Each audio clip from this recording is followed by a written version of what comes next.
दोस्तों नमस्कार, कैसे आप सभी। मैं आपका फ्रेंड एडवोकेट विक्रम सिंह चौहान। दोस्तों आज की वीडियो में हम बात करेंगे, अगर आप मार्केट से कोई प्रोडक्ट खरीदते हैं और उस प्रोडक्ट के अंदर कोई डिफेक्ट निकलता है या आपको किसी प्रकार का कोई नुकसान हो जाता है या कोई इंजरी हो जाती है या सामान या प्रोडक्ट खराब निकल जाता है या उसमें कोई डिफेक्ट होता है या जो उसके ऊपर जो चीज़ें लिखी हैं, जो उसके अंदर डिटेल्स लिखी हैं और उसके अंदर आपने जब ओपन किया तो प्रोडक्ट अलग प्रकार का निकला है, तो ये सारी चीज़ें अगर आपके साथ दिक्कत होती है तो उसके अंदर मैन्युफैक्चरर की क्या लाइबिलिटी बनती है, सेलर की क्या लाइबिलिटी बनती है और सर्विस प्रोवाइडर की क्या लाइबिलिटी बनती है, आपके क्या क्या राइट्स है, आप कहाँ पे कंपनसेशन ले सकते हैं, आपके क्या लीगल अधिकार है और क्या स्टेप बाय स्टेप प्रोसेस रहेगा, ये सारी चीज़ें आज वीडियो में हम लोग समझेंगे। तो सबसे पहले हम समझते हैं कि कोई भी प्रोडक्ट जब खराब निकलता है या कोई भी उसमें दिक्कत होती है तो कौन से उसमें रीजन हो सकते हैं, क्या क्या उसमें ग्राउंड हो सकते हैं।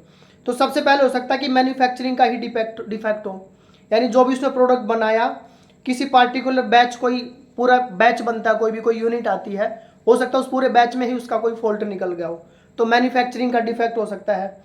डिज़ाइन का डिफेक्ट हो सकता है, जो डिज़ाइन दिखाया गया है या डिज़ाइन जो तैयार किया गया हो सकता है डेंजरियस हो, पूरी तरह रेंज में ना हो, लाइन में ना हो, रिस्क हो उसका।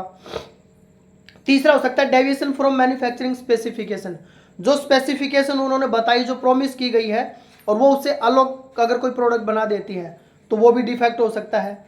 चौथा होता है failure to honour express warranty, जो मैन्युफैक्चरर ने वारंटी दी है उस वारंटी के अंदर भी उसमें कोई प्रोडक्ट में डिफॉल्ट आ गया और उन्होंने उस वारंटी के अंदर ठीक नहीं करके दिया। और इनसफिशियंट इंस्ट्रक्शन मिसिंग वार्निंग, यानी कोई प्रोडक्ट उन्होंने दिया, वहाँ पे प्रॉपर उन्होंने इंस्ट्रक्शंस नहीं दिए, वार्निंग मेंशन नहीं की, जिसके कारण किसी को नुकसान हो गया है। तो मैन्युफैक्चरर की जो लाइबिलिटी बनती है 5 कारण से बनती है: manufacturing defect, design defect, division from manufacturing specification, जो उन्होंने एक्सप्रेस वारंटी दी थी वो फुलफिल नहीं कर रहे हैं, या उन्होंने मिसिंग वार्निंग या इनसफिशियंट इंस्ट्रक्शन हो सकती है। तो ये सारी चीज़ें हो सकती है जिसके कारण नुकसान हो सकता है, तो मैन्युफैक्चरर वहाँ पे लाइबल होता है। नेक्स्ट हम चलते हैं सेलर, और जो प्रोडक्ट सर्विस प्रोवाइडर होता है वो कब लाइबल होता है।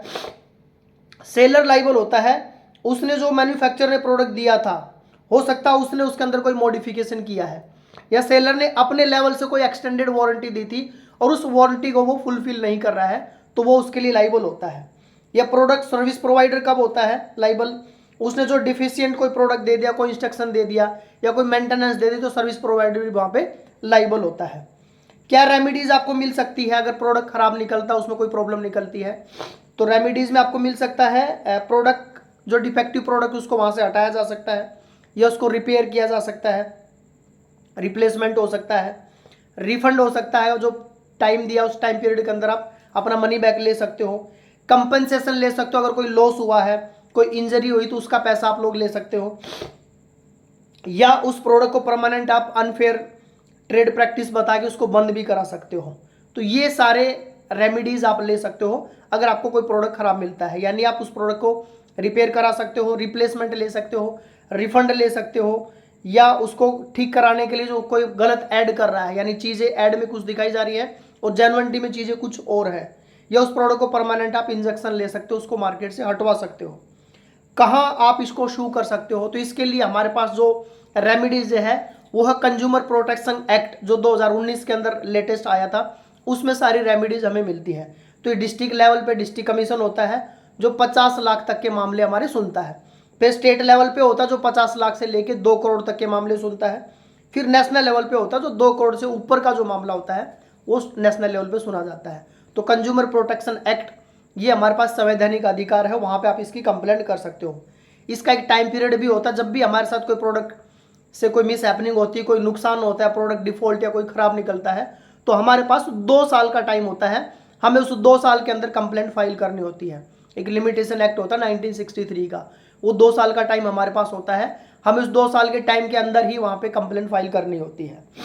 क्या प्रोसेस होता है, सबसे पहले तो प्रोडक्ट को यूज करना बंद कीजिए अगर उसमें कुछ फॉल्ट निकलता है तो, और एग्जैक्ट यूनिट उसको फेंकना नहीं है, उसकी फोटोग्राफी कीजिए, हर एंगल से उसका serial number, batch number, MRP, label वगैरह की प्रॉपर फोटोग्राफी और वीडियो आप बना लीजिए। उसकी पैकिंग को सेव कर लीजिए, पैकेजिंग है, मैनुअल वारंटी कार्ड उसको संभाल कर रखिए, उसकी कोई इनवॉइस है, कोई रिसिप्ट नंबर है, आपने कोई ऑनलाइन ट्रांजैक्शन की थी, वो सारी चीज़ें स्क्रीनशॉट वगैरह आप संभाल के रखिए। उसके बाद आप मेडिकल ट्रीटमेंट लीजिए, अगर कोई इंजरी होती है, आपके कोई MLR रिपोर्ट वगैरह बनती है तो वो रखिए, कोई बिल्स वगैरह हॉस्पिटल से मिलते हैं तो वो रखिए, कोई डिस्चार्ज हॉस्पिटल ने किया तो उसकी समरी आप अपने पास रखिए। उसके बाद कोई विटनेस है, कोई नाम है, कोई फ़ोन नंबर है, कोई शॉर्ट स्टेटमेंट वगैरह है, वो सारी आप अपने पास सेव रखिए। तो ये प्राइमरी लेवल पे हमें अपने पास एविडेंस जुटाने हैं। उसके बाद आपको क्या करना है, सबसे पहले आपको कम्युनिकेशन करना है। तो जो भी मैन्युफैक्चरर है, सेलर है, सर्विस प्रोवाइडर है, उसको मेल कीजिए, उसका प्रूफ रखिए, या उसको रिटर्न में कोई लेटर भेजिए, उसका जो रजिस्टर्ड AD डाक होती है उससे भेजिए, जिसमें आपके पास रिटर्न की रिसिप्ट भी आती है कि उनको मिल गया है, वो आपको इन फ्यूचर काम आते हैं। उसके बाद एक्सपर्ट से ओपिनियन लीजिए। मान ली कोई प्रोडक्ट आपने कोई इलेक्ट्रॉनिक आइटम खरीदा और हो सकता है वो खराब निकल गया, तो इलेक्ट्रॉनिक आइटम के लिए आप एक्सपर्ट से सलाह लीजिए कि इसमें ये चीज़ें हो सकती है नहीं हो सकती है। उसके बाद फिर आप अपना कंप्लेंट फाइल कीजिए, डिस्ट्रिक्ट लेवल पे, स्टेट लेवल पे या नेशनल लेवल पे। 50 लाख से नीचे के मामले डिस्ट्रिक्ट लेवल पे, 50 लाख से 2 करोड़ के मामले स्टेट लेवल पे, 2 करोड़ से ऊपर के मामले नेशनल लेवल पे आप कंज्यूमर प्रोटेक्शन एक्ट में आप कंप्लेंट फाइल कर सकते हैं। प्रोसीडिंग के दौरान आपको सारी चीज़ें जो मैंने आपको बताई थी, बिल्स, रिसिप्ट वगैरह, फोटोग्राफी, डिज़ाइन, उसका बैच नंबर, MRP, वो सारी चीज़ आपको वहाँ पे ज़रूरत पड़ती है। और इसमें अगर वो बीच में चाहे तो मैन्युफैक्चरर वहाँ पे आपके साथ कंपनसेशन दे सकता है, और ये आपको उसके बदले में कंपनसेशन या पैसे वगैरह प्रोवाइड कर सकता है, आपका जो नुकसान हो उसकी भरपाई वो कर सकता है। तो आप लोग मीडिएशन के लिए भी जा सकते हो। तो ये सारी चीज़ें आपके राइट्स हैं, ये आपके अधिकार हैं, ये आपकी सारी प्रोसीडिंग है, और ये सारी सावधानी आपको रखनी है। नेक्स्ट वीडियो दोस्तों आप किस टॉपिक पे चाह रहे हैं, प्लीज़ कमेंट बॉक्स में मेंशन कीजिए। हम लोग उसी टॉपिक पे आप साथियों के लिए वीडियो लेके आएंगे।